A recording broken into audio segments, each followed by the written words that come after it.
শুভ সংলাপে স্বাগত জানাচ্ছি। আমি তুষার আব্দুল্লাহ। শুভ সংলাপে আজ আমার সঙ্গে যোগ দিয়েছেন ফারুক ওয়াসিফ। স্বাগত শুভ সংলাপে। আমি আবেগ নিয়ে আলোচনা করছি, মানে আবেগ নিয়ে আলোচনা করতে চাই যে আমরা জাতিগত আবেগ আছে, সামাজিক আবেগ আছে, পারিবারিক আবেগ আছে, বিভিন্ন রকম আবেগায়িত হই। সেই যাতে বলা ক্রিকেট আমাদেরকে আবেগে এক জায়গায় নিয়ে যায়, সেটা ঠিক আছে। আমরা দেখছি যে বাংলাদেশ দল যেদিন ভালো খেলে সেদিন একরকম, আবার যেই খেলোয়াড়টি একদিন ভালো খেললেন পরের দুইটা ম্যাচ খারাপ করলেন তাকে আবার তখন আবার তার আবেগে আবার তার নিয়ে নানা কথা লিখছে, ফেসবুকে লিখছে, বিভিন্ন জায়গায় লিখছে। একইভাবে এই ধরনের যে আবেগে আমাদেরকে এক করছে, আলাদা করছে, সব ঠিক আছে, কিন্তু আবার জাতীয় ইস্যুগুলোতে যেমন ধরুন সুন্দরবনের বিষয় আছে, আরো অনেক বিষয় আছে আমাদের, সেই জায়গায় আমরা দেখি যে খুব ওই আবেগের জায়গায় যেয়ে খুব সংখ্যালঘিষ্ঠ হয়ে যায়। একটা দেশের যখন অজস্র মৃত্যু, একটা সময় বন্যায়, ঘূর্ণিঝড়ে মানুষ মারা যেত, দুর্ভিক্ষে মানুষ মারা যেত, মুক্তিযুদ্ধে এত মানুষ মারা গেল, ফলে কান্নার একটা জার্নি এই জাতির ছিল। কিন্তু আহাজারিটাও ছিল, কান্না ছিল, শোক ছিল, কিন্তু নেতৃত্বটা যখন একটা এই জায়গাগুলোকে সুগঠিত করে নেতৃত্ব প্রতিষ্ঠান, আমাদের ওই ধরনের ব্যক্তিত্ববান, সুদূরদর্শী, ধারণ করতে পারে অনেক চিন্তা, মানুষ সমস্যাকে, এই ধরনের নেতা কম থাকায় আবেগকে শক্তিতে পরিচালিত করতে পারি। হ্যাঁ, আবেগটা একটা চ্যানেলাইজ করা, একটা খাতের মধ্যে নিয়ে যাওয়া, যেমন আমরা বলি সংকল্প, যেমন আমরা বলি পরিকল্পনা, এইসব জায়গায় যায় না। সুন্দরবনের বিষয়টা দেখেন যে যখন সুন্দরবনকে ওয়ার্ল্ড হেরিটেজ করার কথা বলা হচ্ছিল তখন অনেকে ভোট দিল। ভোটের মধ্য দিয়ে একটা কাল্পনিক জয়ের, যেমন ধরেন অনলাইনে আপনি ভোট দিচ্ছেন, এইখানে জয় পরাজয় হচ্ছে আপনার কয়েক ঘন্টার মন খারাপ। কিন্তু যেটা হচ্ছে বাস্তবের সমস্যা, মধ্যবিত্ত উচ্চ মধ্যবিত্তের মধ্যে একটা জিনিস দেখা যায় যে তারা তাদের বিনোদন এবং তাদের বাস্তব জীবন দুইয়ের মধ্যে অনেক পার্থক্য হয়ে যাচ্ছে। যে জিনিসগুলোতে আমরা প্রতিনিয়ত ভুগি, অর্থনীতি, রাজনীতি, সমাজ, সংস্কৃতি, শিক্ষা ব্যবস্থা, পরিবেশ, এগুলো হচ্ছে সমাধান করতে পারছি না, ফলে আমরা এগুলো থেকে ভুলে থাকি। তো এখন এসে মিডিয়ার যুগেও হয়ে দাঁড়িয়েছে যে বিনোদন মানুষকে একভাবে নতুন ধরনের আফিম, ক্রিকেটও ওই কাজটা করছে। কিন্তু একই সঙ্গে এটা ওই একটা দিক ক্রিকেটের মধ্যে, যে কিন্তু যে জাতির অন্য সব ক্ষেত্রেই অনেক সাম্প্রতিক সময় হতাশা যাচ্ছে, সেখানে যখন সে ক্রিকেটে দাঁড়িয়ে পড়ে, একটা জিনিস খেয়াল করেন যে আমরা নেতৃত্ব নিয়ে আমরা এখন একমত না। আমাদের দেশের নেতৃত্ব নিয়ে কোন একজনের উপর, বঙ্গবন্ধুর উপর যেমন সবাই আস্থা করেছিল, সেরকম কিন্তু পাচ্ছে না। যখন ক্রিকেটে একজন দেখা যাচ্ছে যে সে বড় ভাইয়ের মতো, ঠিক ফাদারলি না কিন্তু বড় ভাইয়ের মতো সবাইকে ধারণ করছে। আজকে মাশরাফির কথা, কিন্তু মাশরাফির কান্নার পাশে মাশরাফির কিন্তু একটা সংকল্প আছে, চেষ্টা আছে, পরিকল্পনা আছে। তো এই জিনিসটা কিন্তু কোথাও পৌঁছার তার একটা লক্ষ্য আছে। ফলে মাশরাফি ধারণা করে আমার একটা ট্রেনের ইঞ্জিনের মতো বাকি সব বগিকে বহন করে নিয়ে যেতে চায়। তো এইটা একটা মডেল, এটা শুধু ক্রিকেটের বিষয় না, কিন্তু একই সঙ্গে ক্রিকেটের আবেগ জেদকে সুন্দরবনে আজকে কয়লা ডুবে গেল, এবং এটা তো ভয়াবহ ক্ষতি।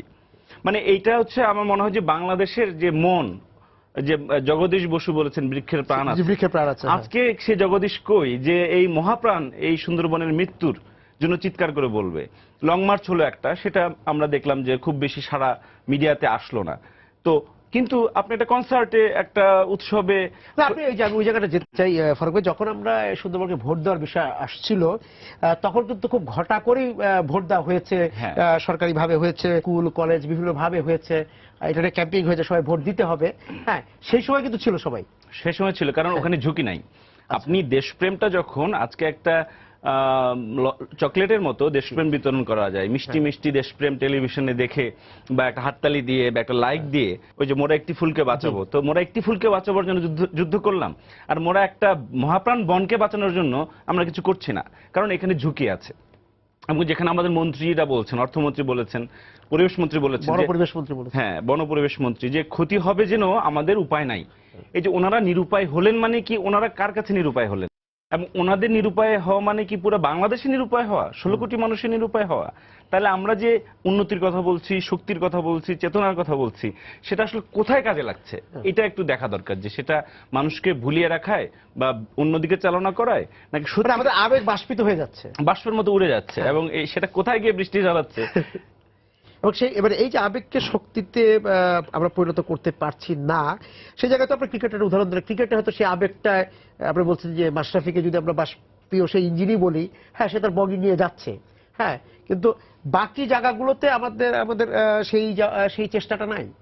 এই চেষ্টাটা আসলে কি করা দরকার, এটা হচ্ছে সবচেয়ে বড় সমস্যা। আজকে দেশে 2 ভাগে বিভক্ত, তো 2 ভাগের লোক 2 রকম সমস্যাকে সমস্যা মনে করে। ফলে সমস্যাটা যেহেতু একমত না, সমাধান নিয়ে আরো বিতর্ক। তো কিন্তু ক্রিকেটের জায়গায় একটা আমরা জানি যে আমরা কি চাই, কিন্তু দেশের জায়গায় আমরা জানি না। তার মানে হচ্ছে আমাদের চেতনাটা, আমাদের রাজনৈতিক জ্ঞান, বুদ্ধি, ইচ্ছা, আকাঙ্ক্ষাটা ঠিক সাবালক হয়ে ওঠে নাই। এবং সাবালক যাতে না হয়ে ওঠে, তার জন্য দেখবেন যে একটা চমৎকার কথা আছে যে যাদেরকে মানুষের ঘৃণা করার কথা, যারা আমাদের অনেক দুঃখ দুর্দশার জন্য দায়ী, তাদেরকে আমরা হিরো বলছি, ভালোবাসছি। আর যারা আমাদের জন্য ফাইট করছে একমাত্র এই মাশরাফি বা ক্রিকেটের দল ছাড়া জীবনের অন্যান্য ক্ষেত্রে কিন্তু তাদের আমরা মডেল করি না, তাদেরকে সামনে আনি না। আমরা সামনে আনি প্রতিদিন যাকে টেলিভিশনে দেখা যাচ্ছে বক্তৃতা করছেন বা ফিতা কাটছেন, বা আজকে যারা যুদ্ধাপরাধের দায়ে আজকে অভিযুক্ত, তাদেরও পক্ষে কিন্তু প্রচারণা ছিল। তো তাহলে আমি বলছি যে কোন দিকেই তো ভালো লোকদেরকে আমরা সামনে আনার চেষ্টা করি না, আজকে মডেল করি না। এবং যারা করি না তারা কিন্তু আবার বড় বড় জায়গায় বসে আছে। তো আমি ওই জন্য বলি যে আমাদের যা সমস্যা, একজন মাশরাফির কথাটাই ধরেন যে ক্রিকেট দেখে 2-3 কোটি লোক, এর বেশি লোক কিন্তু প্রতিদিন জীবন সংগ্রামে আছে।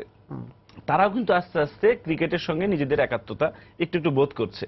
কিন্তু তারা যখন সংকটে পড়ে, বিপদে পড়ে, সেটা না কিন্তু আমরা এই মধ্যবিত্ত নিজেও বলেছে যে ক্রিকেটারদেরকে এত এইভাবে তারকা ভাবার কোনো কারণ, হিরো ভাবার কারণে এবং আইকন ভাবার কারণে এর চেয়ে অনেক ত্যাগ স্বীকার করেছে অনেক, এটা অবশ্যই নিজেও বলেছে।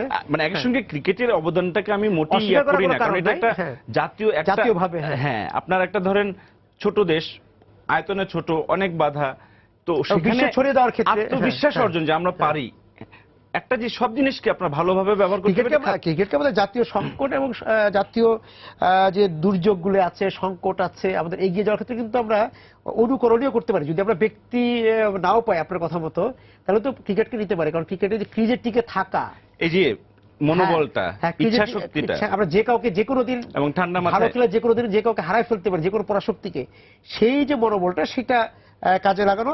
এখন ধরেন যে গত 2-4 আমরা 99 সালের পর থেকে বা 2000 পর থেকে আমরা দেখছি যে বাবা আমাদের স্বপ্ন হচ্ছে তার ছেলে মেয়েকে, বিশেষ করে ছেলেকে, মেয়েরাও আজকাল ক্রিকেট খেলছে, যে একটু খেলার মাঠে পাঠানো, এবং সেটা ব্যাট হাতে। ফুটবল নিয়েও অতটা উৎসাহী না।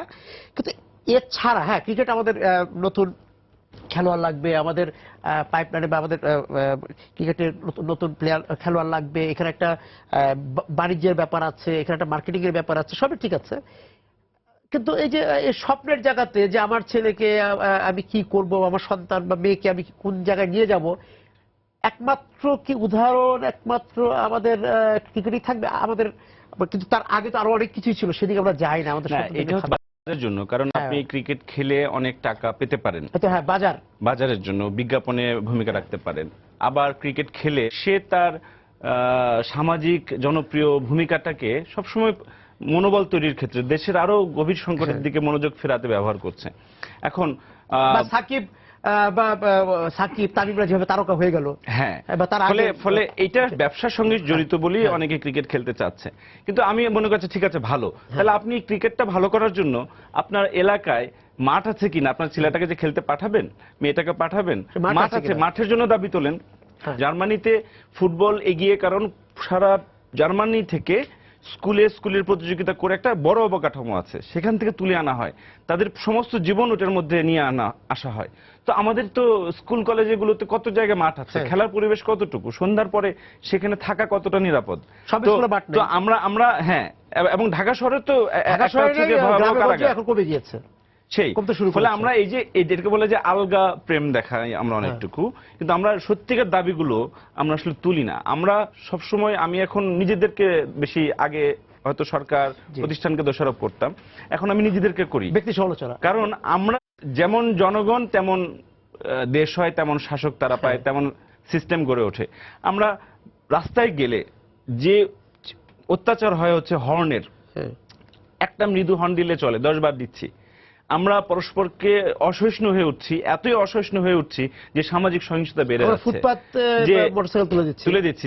যে ছেলেটা একজনকে যে ভাইরাল হয়ে গেল ভিডিও, জুনায়েদ নামে এক ছেলে, তো ও জুনায়েদই বা কি পেল? কারণ তার তো আসলে তার সামনে কিছু নাই, সে যাই করতে চায় না কেন, সে ধরেন যে কোনো একটা কিশোর, সে যদি একটু বহির্মুখী হয়, বেড়াতে চায়, আড্ডা দিতে চায়, দৌড়াইতে চায়, সাইকেল চালাতে চায়, পাড়ার কেউ না কেউ তাকে বাধা দেবে। ফলে সে করে কি জানে, সে শিখে গেছে যে এখানে গ্যাং বানাতে হবে। গ্যাং বানাতে গেলে দলের সঙ্গে যোগাযোগ রাখতে হবে, এবং দলের সঙ্গে যোগাযোগ রাখতে গেলে দলের হয়ে তাকে মারামারি করতে হবে। ফলে আমরা যে সিস্টেমগুলো, সহিংসতার সিস্টেমগুলো আমরা ডেভেলপ করছি, সামাজিকতার মেলামেশার উস্কে দিচ্ছি, সুযোগও দিচ্ছি না, পরিবেশও রাখছি না। এবং আমাদের বাবা মামার তো চাপ আছে তার উপর, তাকে হচ্ছে পৃথিবীর সবচেয়ে সেরা জায়গাটা যেতে হবে। এই যে কিছু একটা হয়ে ওঠার বাসনা, আমরা জানি না কি হতে হবে, আমরা শুধু হতে চাই। কারণ সমাজের আমাদের সামনে হতে চাই জায়গা থেকে। আমি ক্রিকেটের কথা যদিও বললাম যে সবাই ছেলেটার কে ক্রিকেটে মাঠে পাঠাতে চায়, তো তারপর ওইটা তো খুব গুটি কয়েক, সবাই তো আর চাচ্ছে না, সবাই চাচ্ছে না। বাকি যে ক্রিকেটের মাঠে পাঠাচ্ছে সেও কিন্তু শেষ পর্যন্ত যে সেও সিদ্ধান্ত নিতে পারছে না তার ছেলে বা মেয়েকে কি করবে। কারণ প্রতি মুহূর্তে সে অবস্থান থেকে সরে আসছে, কারণ সে কি একটি রিয়েলিটি শোতে পাঠিয়ে গানের তারকা বানাবে, অভিনয়ের তারকা বানাবে, নাকি সে সাঁতারু বানাবে, অনেক কিছুই আছে। এটাকে আমি বলছি যে ওই যে একটা হচ্ছে কল্পনার সংকট, যে আমি কি হতে চাই এই কল্পনাটা করতে পারি না। চোখের সামনে যেগুলো দেখি, হয় নেতা হও, না হলে বড় অফিসার হও, না হলে বড় ব্যবসায়ী হও, অথবা সেলিব্রিটি হও মিডিয়ায় গিয়ে। কিন্তু আমরা জানি না আরো হাজারটা রকম ভাবে সফল হওয়া সম্ভব। এবং সফলতার সংজ্ঞাটা শুধু টাকা টাকা করতে আমরা যে মানুষগুলোকে জম্বি বানিয়ে ফেলছি, মানুষগুলো যার ভালো মানুষ থাকছে না, সে সংসারে ভালো থাকতে পারছে না, ভাই বোনের সঙ্গে ভালো থাকতে পারছে না, বন্ধুত্বে বিচ্ছেদ হচ্ছে, ভাঙন হচ্ছে। এটা হচ্ছে আমাদের সমাজ একটা পরিবর্তনের মধ্যে দিয়ে যাচ্ছে। হঠাৎ করে শহর গড়ে উঠছে, হঠাৎ করে টাকা পয়সা আসছে, গ্লোবালাইজেশন আসছে, ইন্টারনেট আসছে, ফেসবুক আসছে। এই পরিবর্তনের মধ্যে একটা খেসারত আমাদের দিতে হচ্ছে, কারণ আমরা এটাকে ধরবার মতো, চালনা করবার মতো প্রতিষ্ঠানগুলো, যেমন সোজা কথা, প্রতিষ্ঠান মানে শিক্ষা ব্যবস্থা, প্রতিষ্ঠান মানে আইন আদালতের ব্যবস্থা, প্রতিষ্ঠান মানে পুলিশ দায়িত্বটা পালন করবে, প্রতিষ্ঠান মানে হচ্ছে প্রশাসন হচ্ছে এখানে দায়িত্বগুলো পালন করবে। তার মানে আমাদের এখানে তদারকি লাগবে, এখানে নজরদারি লাগবে, জবাবদিহি লাগবে, এবং একটা পরিকল্পনার মধ্যে এগুলো চালনা করতে হবে। আজকে এই যে বাংলাদেশ ব্যাংকের ঘটনাটা আমরা দেখলাম, সবাই বলছে ডিজিটাল করায় সমস্যা, কেউ বলছে আমরা বেশি ডিজিটাল হয়ে গেছি, কেউ বলছে আমরা ডিজিটাল করলাম কিন্তু ভালো তুখোর কেন এক্সপার্ট রাখলাম না। কিন্তু প্রশ্নটা হচ্ছে হিউম্যান ম্যানেজমেন্টের। আপনি চালাবে কে? এটা মানুষ চালায়। আপনি যত ভালো প্রযুক্তি আনেন, যদি মানুষ দুর্বল হয়, দুর্নীতিবাজ হয়, বা নিজের কাজে দায়িত্বশীল না হয়, আপনি কোনো কিছুতে করতে পারবেন না। ফলে আমাদের নজরটা আসা উচিত ছিল হিউম্যান ফ্যাক্টরের দিকে। একজন দক্ষ প্রশাসক তৈরি করব, আমরা একটা মানব সম্পদ তৈরি করব। আমাদের ইকোনমি বড় হয়ে যাচ্ছে, জনসংখ্যা বেড়ে যাচ্ছে, কিন্তু মানব সম্পদটা তৈরি করতে পারছি না, আরো দুর্বল এবং দারিদ্র্যের জায়গায় এবং ভয়াবহ অবস্থা তৈরি হচ্ছে। এবং এটা কিন্তু সামনে দেখা যাবে যে বিভিন্ন সেক্টর ভেঙে পড়বে দুইটা জায়গায়, একটা হচ্ছে দুর্নীতি লুটপাটের, আর একটা হচ্ছে মানব সম্পদ না থাকার কারণে। এখন এই কাজটাই তো হচ্ছিল রাজনীতির বা রাষ্ট্র পরিচালনার, যে আমি মানব সম্পদ তৈরি করার জন্য আমার বিশ্ববিদ্যালয়ের শিক্ষা ভালো লাগবে, আমার ইনস্টিটিউশন বানাইতে হবে, আমার ট্রেনিং এর ব্যবস্থা করতে হবে, আমার সেরকম ভালো পাঠ্যপুস্তক এবং পরীক্ষা পদ্ধতি থাকতে হবে। তো আমি এগুলো কোনোটাই তৈরি করব না, তখন আমাকে বাইরে থেকে লোক আনতে হবে। এবং এখন আরেক ধরনের বিষয়টা ওই জায়গায় চলে যাচ্ছে। আমি জ্ঞানের উপনিবেশ হচ্ছে। আমি যদি ওইটার সাথে মিলাই, যে আমি আমাদের প্রাথমিক জ্বালানির কথা যদি বলি, গ্যাস আমি মনোযোগ দিলাম না, যে আমি মানে আমি বাইরে থেকে আমদানি করছি, মানব সম্পদের অবস্থায়। এবং এটা আপনি দারুণ একটা জায়গা বলেছেন, যে যেমন ধরেন এটা জ্ঞানের উপনিবেশ তৈরি হচ্ছে। আপনি বাইরের এক্সপার্ট আনবেন, বাইরের কনসালটেন্ট আনবেন, বাইরের যাদের আমাদের প্রতি বেতন ছাড়া আর কোনো দায়বদ্ধতা নাই, শুধু বা মুনাফা করে নিয়ে যাওয়া ছাড়া। পণ্য না, জ্ঞানের ক্ষেত্রে আমরা কিন্তু আমদানি নির্ভর হয়ে পড়ছি, এবং এটা একটা ভয়াবহ অবস্থা তৈরি হবে। ইংরেজ কিন্তু প্রথমে এসেছিল বুদ্ধি দিয়ে, এবং সে আস্তে আস্তে আপনার সম্পদ কন্ট্রোল করা শুরু করে দিয়েছে। এবং এই জায়গাটা একটু থাকতে চাই আলোচনায়, যে এই যে জ্ঞানের আমদানির উপর যে আমরা নির্ভর হয়ে পড়ছি, যে আমরা শুধুমাত্র জ্বালানি বা এই বিষয়গুলো বা পণ্য আমদানির ক্ষেত্রে না, আমরা জ্ঞানের ক্ষেত্র, সেটা মানব সম্পদের সাথে খুবই সম্পৃক্ত। কারণে আমরা জানি যে আমাদের অনেক বড় বড় কর্পোরেট প্রতিষ্ঠান যেগুলো আছে, সেখানে আমদানি করার জনশক্তি অনেক, কিন্তু আমাদের মানব সম্পদ আমরা তৈরি করতে পারছি না। একটা সমালোচনা আছে যে যোগ্য আছে কিন্তু সুযোগ পাচ্ছে না। আবার এটাও সত্য যে আমরা ওই পর্যায়ে এখনো, এখানে যারা যারা তৈরি হয়েছেন কিছুটা অবকাঠামো এবং নিজস্ব চেষ্টায়, তাদেরকে এটা হচ্ছে যে আপনি বীজ থেকে আবার বীজ বানাবেন, যাতে তারা আরো নতুন মানুষ তৈরি করতে পারে। আমাদের একটা সফটওয়্যার নির্মাতা প্রতিষ্ঠান, তারা বিশ্বের 60-70টা দেশে ব্যাংকিং সফটওয়্যার বিক্রি করে, কিন্তু আমাদের দেশে কি আমরা তাদেরকে নিতে পারছি? নিতে পারছি না, কারণ একজন অযোগ্য লোক কোন একটা দপ্তরের প্রধান হয়ে আছেন, তিনি যোগ্য লোককে জায়গা দিবেন না। আমাদের এখানে রাজনীতি, ব্যবসা এবং বন্ধুত্ব নির্ভর করে হচ্ছে দেওয়া নেওয়ার উপর, আত্মীয় স্বজনের উপর। আত্মীয় স্বজন, এলাকার লোক ইত্যাদি। ফলে সেভাবে আপনি যখন করবেন এবং দলীয়ভাবে বিবেচনা করবেন যে ওই লোকটা কোন দল করে, ওই লোকটার কি যোগ্যতা সেটা দেখা দরকার ছিল। এখন তারপরে যে প্রতিষ্ঠানগুলো আগে থেকে তৈরি হয়েছিল সেগুলোর তো উন্নতির বদলে অবনতি হচ্ছে। ঢাকা বিশ্ববিদ্যালয়ের উপাচার্য, তাকে যখন প্রশ্ন করা হলো যে কেন ঢাকা বিশ্ববিদ্যালয়ের মান নামছে, বলে আপনি বিদেশের সঙ্গে তুলনা করবেন না। আমরা কিন্তু বলছি যে গণতন্ত্রকে আমরা বলছি আন্তর্জাতিক মানের, আমরা উন্নয়নকে বলছি বিশ্বের সঙ্গে তাল মেলানো, তো শিক্ষার জায়গায় আমরা বলছি না বিদেশের সঙ্গে তুলনা করা যাবে না।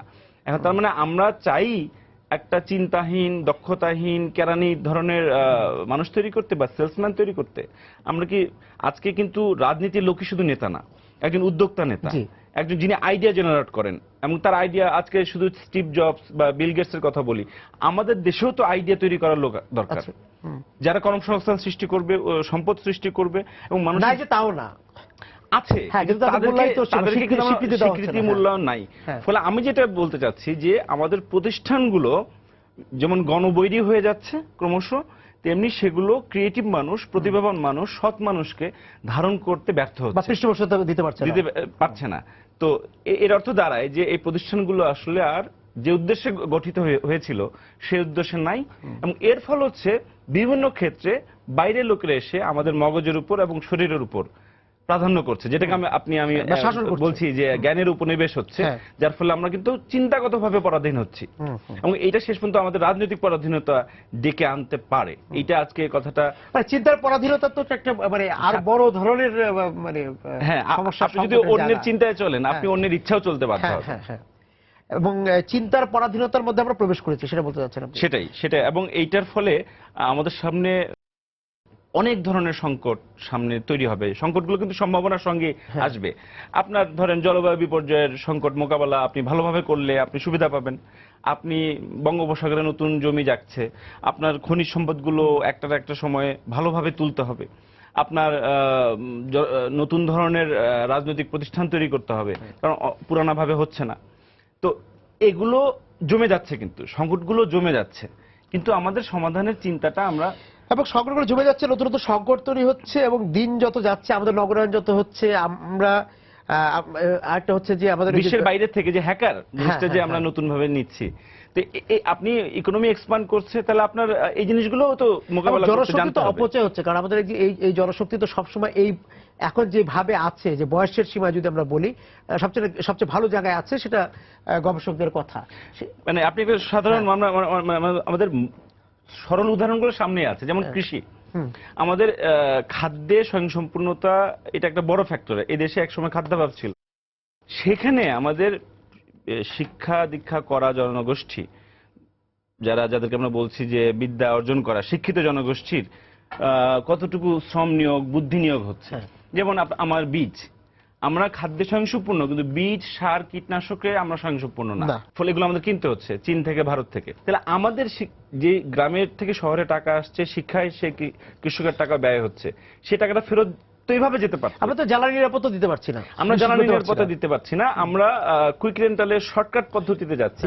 কুইক রেন্টালটাই হচ্ছে লংগেস্ট পিরিয়ডে থাকছে, নাম হচ্ছে কুইক, কিন্তু সেটা কিন্তু দীর্ঘ সময় থাকছে, আর স্থায়ীভাবে যা করা দরকার সেটা করছে না। আবার বিদ্যুৎ সমস্যাকে এক ধরনের ব্ল্যাকমেইল, যে বিদ্যুৎ কেন্দ্র সুন্দরবনেই বানাতে হবে, কারণ বিদ্যুতের প্রয়োজন আছে। এখন ব্ল্যাকমেইল যে হয় বিদ্যুৎ চাও নাকি সুন্দরবন চাও। প্রশ্ন তো এরকম ছিল না, সুন্দরবন ধ্বংস করে বিদ্যুৎ, আর দেশে আরো অনেক জায়গা আছে।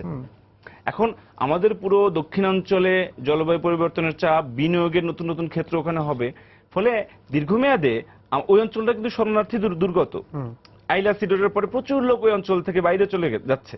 তাহলে আমি আবার মরার উপর খানাগা ফেলছি, কিন্তু এটা নিয়ে কোনো প্রকাশ্য আলোচনা নাই। এবং জনগণ সুন্দর, আমি যেটা আগেও বলতে যাচ্ছিলাম যে সুন্দরবন বা কোনো একটা নদী বাঁচাও নিয়ে দ্বিধা থাকার কি আছে? এটা আমি মনে করবো যে আমাদেরই আবার ওই নিজেদের আত্মসমালোচনা। বাস্তবতা থেকে দূরে থাকার মধ্যে একটা আরাম আছে।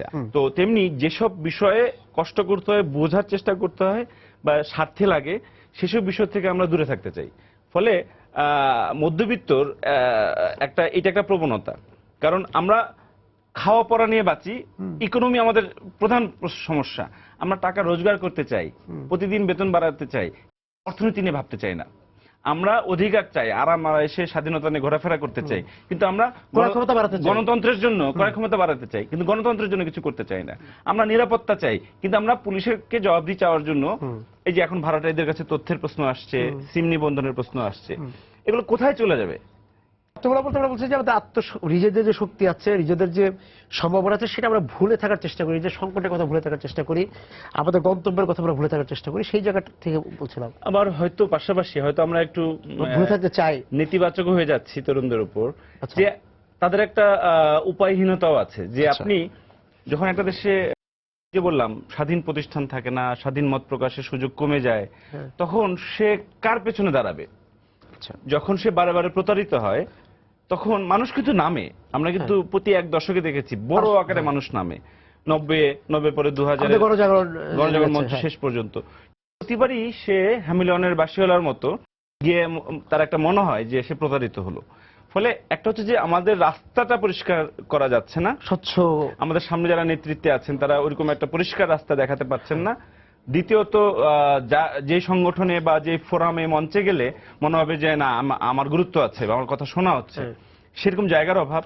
তৃতীয়ত হচ্ছে একটা জড়তা চলে আসে, ইনার্শিয়া চলে আসে, কিছু করতে ইচ্ছা করে না। তা আমাদের একসময় উৎসব উল্লাস, খেলা বা আন্দোলন, আমরা খুব উল্লাস করি, আবার পরে আমরা ঝিমাতে থাকি। এইটা বোঝায় যে আমরা সামাজিক অবসাদের মধ্যে আমরা পার করছি, একসময় হয়তো এটা কেটে যাবে। কিন্তু যারা মানে চিন্তাশীল, চিন্তার জায়গাটা বলছিলাম যে চিন্তার জায়গা থেকে আমরা পরাধীন হয়ে যাচ্ছি, এই চিন্তা নিয়ে যারা কাজ করছে বা করে থাকে, তাদের জায়গাটা কি, কোন জায়গায়? যেমন বাংলাদেশে গত এক দশকে খুব গুরুত্বপূর্ণ, মানুষের অনেক প্রশ্নের উত্তর আছে বা খুব গভীরভাবে ভাবিয়েছে, এমন কিন্তু বই খুব কম প্রকাশিত হয়েছে, আমার অন্তত আমার জ্ঞানে, আমার জানায় যা বলে। তার মানে আমরা এমন এক সক্রিয় নন, তারা সক্রিয়, অনেকেই সক্রিয়, কিন্তু আমরা এমন এক বাস্তবতায় ঢুকেছি। বাস্তবতা তো দুইটা, একটা আমার চারপাশের, একটা হচ্ছে আমার মনের মধ্যে। তো দুখানি তো অনেক ঘটনা ঘটছে।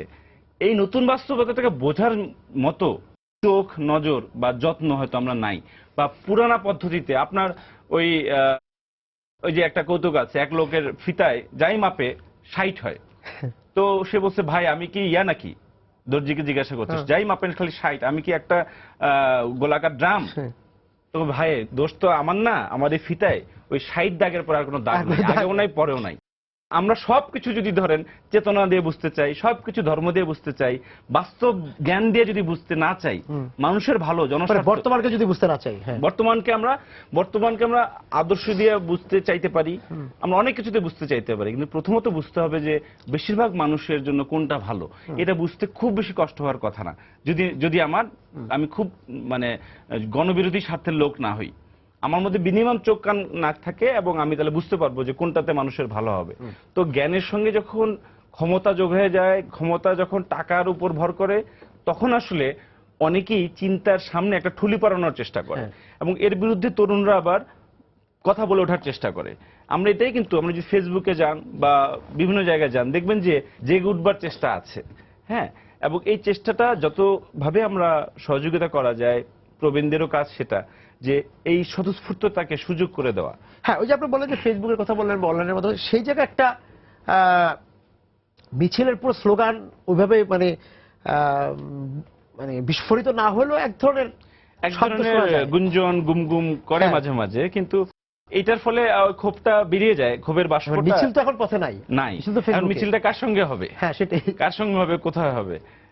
আর এমনিতেও ধরেন আইন কানুনেরও অনেক বাড়াবাড়ি আছে, যে কারণে মানুষ ভয় পায়, সেটা 57 ধারার ভয় পায়, সেটা এখন তো বিভিন্ন রকম ভাবে দৃশ্যমান অদৃশ্য সংগঠনেরও এবং যে সংগঠনগুলোর উপর বিশ্বাস ছিল তারা হয় ভ্রান্ত প্রমাণ হয়েছে, অথবা তারা প্রতারণা করেছে, অথবা মানুষ যা চায় তারা সেটা বলছে না, তারা অন্য কিছু বলছে। এবং এই খারাপ পরিস্থিতির ভেতরে, হতাশার মধ্যে, একটা সুন্দরবন লং মার্চ হলো, কয়েক হাজার তরুণ হেঁটে বাসে করে করে, কিন্তু সেটা কিন্তু মিডিয়াতে আমরা বড় আকারে প্রচার দেখলাম না। যে আমাদের একটা সুকুমার রায়ের ছড়া আছে যে, চর মেরে সে নিজের গালে, কে মেরেছে দেখবে বলে উঠেছে গিয়ে টিনের চালে।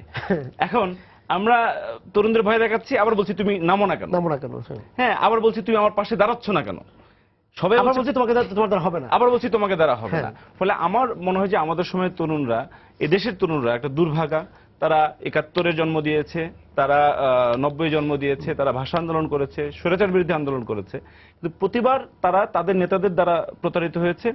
তাদের রক্ত ছাড়া এই দেশের ইতিহাস লেখা হয় নাই, এবং তাদের সামনেই তাদের শ্রেষ্ঠ সন্তানদের কিনে ফেলাও সম্ভব হয় এদেশে। তো এটা আমি বলি যে একটা মানুষ বদলে যায় কেন? মানুষ বদলে যায় কারণ সমাজে প্রচন্ড যদি সমালোচনা থাকতো যে বদলালে তোমার খবর আছে, বা তোমাকে আমরা ফেলে দিব আর নিব না, বা ওই জাতীয় দল, প্রতিষ্ঠান, ব্যক্তি, ধারা, চিন্তা থাকতো, তাহলে একটা লোকের পক্ষে হুট করে বদলে যাওয়াটা কঠিন হতো। আজকে একটা লোক আওয়ামী লীগ থেকে বিএনপিতে গেল, বিএনপি থেকে আবার আওয়ামী লীগে আসলো। আমাদের সমাজ দেওয়া নেওয়ার সমাজ, যেহেতু আপনি স্বাধীনভাবে চাকরি পাচ্ছেন না, বা স্বাধীনভাবে আপনি আইনের বলে আপনি নিরাপদ বোধ করেন না, তখন আপনার বড় ভাই লাগে। বলে বড় ভাই কে ধরতে আমরা বাধ্য হই। আমি জনগণকে দোষ দিই না, আমরা বাধ্য হই। সুতরাং মানে আমাদের যে জায়গাটা আমরা ছিলাম শুরুতে, যে আবেগের জায়গাটা এখন লেনদেনের জায়গা হয়ে গিয়েছে। আবেগও বিক্রি হয়ে যাচ্ছে, আবেগ নিয়ন্ত্রিত আবেগ, আবেগ নিয়ন্ত্রিত আবেগ, এবং আবেগও পণ্যে পরিণত হয়েছে এক প্রকার। এবং বলি যে সবশ্রী তো সমান না, তাই না? আজকে আপনি মধ্যবিত্তের ঘরের কেউ হারিয়ে গেলে, চলে গেলে, গুম হয়ে গেলে যে কান্না আসে, অজস্র গরিব মানুষ, গার্মেন্টস শ্রমিক যদি মারাও যায় বা গুম হয়ে যায় বা দুর্ঘটনায় মারা যায়, হ্যাঁ, সে একই রকম কান্না আসে না। ফলে আমাদের বোধহয় আবেগেরও একটা গণতান্ত্রিক এবং লক্ষ্যমুখী হওয়া দরকার। আপনাদের ধন্যবাদ আজকে আমাদের সঙ্গে যোগ দেওয়ার জন্য। দর্শক যারা ছিলেন আজকে সময় সংলাপের সঙ্গে আলোচনা, আপনাদেরকে ধন্যবাদ জানিয়ে শেষ করছি আজকে সময় সংলাপ। দেখা হবে আগামী দিন। সবাই সুন্দর থাকুন।